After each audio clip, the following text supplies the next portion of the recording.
Guys এগুলো কিন্তু কিছু না, সামনে আরো অনেক কঠিন কঠিন ধাপ আসতেছে, এগুলো আমাদেরকে পার হতে হবে। তো এইগুলো দেখো আমি সেই পর্যন্ত পার হয়ে গেছি। এখানে ক্লিক করতে হবে, এখানে ক্লিক তো করতেছিলাম কিন্তু বুঝতেছিলাম না কি হয়েছে। তারপরে দেখি এই দিক দিয়ে এইগুলো বের হয়ে গেছে, এগুলো দিয়ে এবার আমাদের লাফায় লাফায় পার হতে হবে। তো চলো এখান থেকে আরেকটা লাফ। আরে ভাই নিচে পড়ে গেছি রে ভাই, খুবই সাবধানের সাথে পার হতে হবে।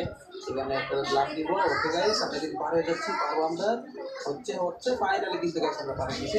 এবার এখানে আর একটা ক্লিক করতে হবে, ক্লিক করলে কিন্তু গাইস সেই দরজা করে গেছে। এবার আমরা যাবো নিচে, নিচে নেমে গেছি। এইবার গাইস এখানে আসার পরে দিকে একটা পাহাড়, আর এখানে পাহাড়টা আমাদের কিন্তু দেখলি মেরে দিবে, তাই আমাদের হাতে ভিতর থেকে বাঁচতে হবে। দেখো ভাই আমি দৌড়াইতেছিলাম কারণ ফিস দিয়ে হঠাৎ পাহাড়টা মারি দিতে যেমনটা পারবে ভাই রে ভাই, মানে সেকেন্ড দিতে হবে।